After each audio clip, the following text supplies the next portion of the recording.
ఆయన చేసిన శుభోదయం. మీరు చూస్తున్నారు కదా, ఇది బెండ పువ్వు అండి. చాలా బాగుంటుంది. కాకపోతే ఇది లైట్ బిస్కెట్ కలర్లో ఉంటుంది.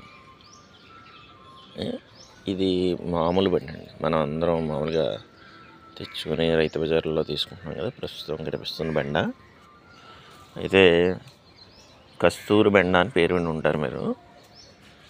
కస్తూరి బెండ. ఇవి బెండలలో చూడండి, కాడ ఎక్కువ ఉంటుందండి దీనికి.